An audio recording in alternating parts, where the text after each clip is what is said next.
warahmatullahi wabarakatuh. Pada video kali ini yang akan kita bahas yaitu operasi hitung pada perkalian dan pembagian bilangan bulat. Nah, materi ini biasanya sudah kita dapat di sekolah dasar ya, matematika SD. Kemudian di SMP juga biasanya kelas 7 ada lagi nih operasi hitung. Nah, kemarin kan sudah penjumlahan dan perkalian. Nah, sekarang kita masuk ke perkalian dan pembagian bilangan bulat. Nah, sebelum itu kita harus tahu dulu aturannya. Nah, jadi aturan pada perkalian, yang pertama kita bahas pada perkalian terlebih dahulu ya. Pada perkalian itu positif dikali positif sama dengan positif. Negatif dikali negatif sama dengan positif.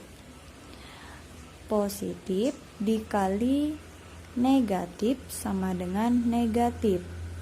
Negatif dikali positif sama dengan negatif. Nah, ini aturan pada perkalian. Kemudian aturan pada pembagian.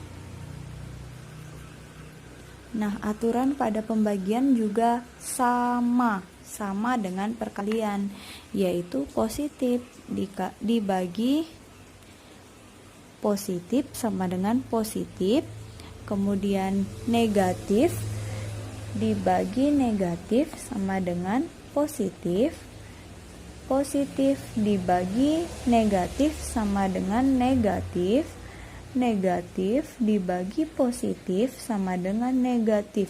Jadi aturan pada perkalian dan pembagian bilangan bulat yaitu sama hasilnya, positif, positif, positif, positif, negatif, negatif. Nah, kalau seperti ini kan kita yang tidak hafal ya, kalau tidak hafal bingung. Supaya kalian atau adik-adik mudah mengingatnya, caranya yang tandanya sama itu positif, yang tandanya beda itu negatif, hasilnya negatif.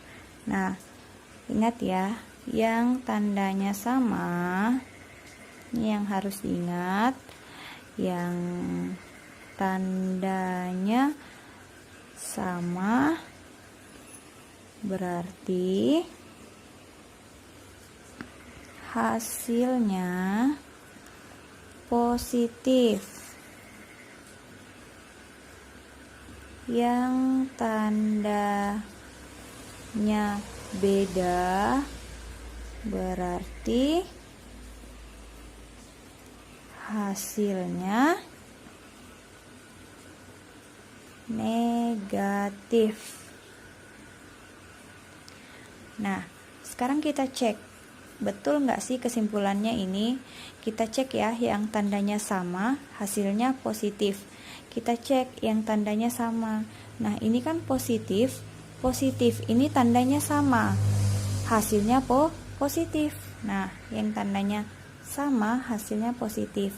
Kemudian yang tandanya beda, hasilnya negatif. Sekarang kita lihat yang kedua, ini sama, negatif sama dengan sama dikali negatif berarti sama ya tandanya, berarti hasilnya positif.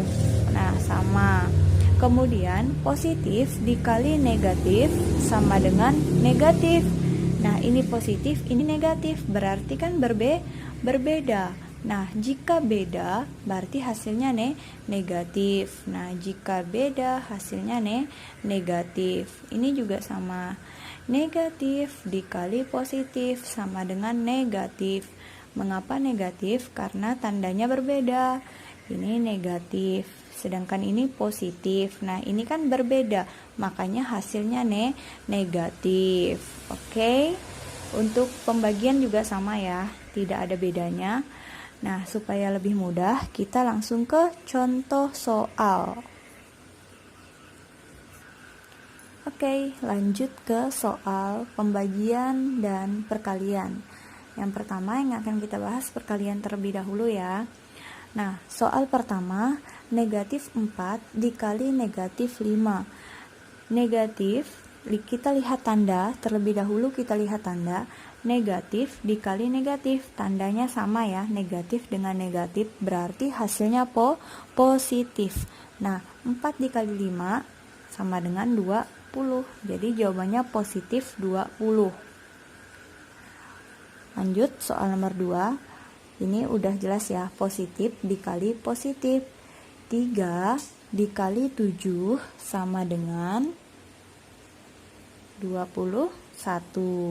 Karena ini sama-sama positif, hasilnya positif. Sekarang lanjut nomor 3. 7 dikali negatif 4. Nah, 7-nya positif, 4-nya negatif. Nah, kalau ini kan berbeda tanda. Ini positif, ini negatif. Kalau berbeda tanda, hasilnya negatif. Berarti ini negatif. 7 dikali 4 sama dengan 28. Oke, mudah ya. Kemudian negatif 9 dikali 3. Negatif, kita lihat tanda. Yang pertama, yang kalau kita mencari menjawab soal seperti ini, kita lihat tanda terlebih dahulu. Tanda yang ini negatif, kemudian ini positif. Karena ini berbeda tanda, berarti hasilnya negatif. Beda ya, ini negatif, ini positif. Karena beda, hasilnya negatif. 9 dikali 3 sama dengan 27. Nah, mudah ya teman-teman atau adik-adik untuk pembagian. Nah, sekarang kita lanjut ke soal pembagian. Untuk pembagian juga sama konsepnya atau aturannya. Kalau sama tandanya berarti hasilnya positif. Nah, kalau tandanya beda berarti hasilnya negatif. Itu saja yang harus kita ingat supaya mudah untuk menjawabnya. Oke, kita langsung lanjut ke soal pembagian. Yang pertama, negatif 21 dibagi negatif 3. Nah, kita lihat tanda terlebih dahulu dalam menjawab soal. Negatif dibagi negatif. Nah, ini sama ya, tandanya sama-sama negatif, berarti hasilnya positif. Kalau positif tidak perlu kita tulis ya. 21 dibagi 3 sama dengan 7. Nah, itu saja hasilnya. Kemudian kita lanjut ke soal nomor 2 pada pembagian. 18 dibagi 3, kita lihat tandanya, ini sama-sama positif. 18-nya positif, 3-nya positif, otomatis hasilnya juga positif. 18 dibagi 3 sama dengan 6. Kemudian soal nomor 3, 16 dibagi negatif 2. Nah, kita lihat tandanya. 16 tandanya positif, 2 tandanya negatif. Nah, berarti di sini tandanya positif dan negatif. Nah, ini berarti tandanya berbeda, maka hasilnya negatif. 16 dibagi 2 sama dengan 8. Jadi 16 dibagi negatif 2 sama dengan negatif 8. Soal yang terakhir, negatif 27 dibagi 3 sama dengan, kita lihat tanda terlebih dahulu. Yang ini negatif, yang ini positif. 27-nya negatif, 3-nya positif. Nah, berarti di sini berbeda tanda. Yang ini negatif, ini positif, berarti karena berbeda hasilnya negatif. 27 dibagi 3 sama dengan 9. Jadi negatif 27 dibagi 3 sama dengan negatif 9. Oke. Ini saja contohnya. Jika masih ada yang kurang paham atau bingung, nah, silakan bertanya di kolom komentar. Kalau misalnya ada kesalahan pada penjelasan atau di video ini, mohon koreksiannya di kolom komentar juga. Nah, jangan lupa support video ini dengan cara like video ini, kemudian di share videonya ke sosial media teman-teman, dan di subscribe channel ini. Oke. Mungkin sampai di sini dulu pembelajaran kita. Semoga mudah dipahami, mudah dimengerti, dan adik-adik atau teman-temanku bisa sukses ya ke depannya. Terima kasih. Wassalamualaikum warahmatullahi wabarakatuh.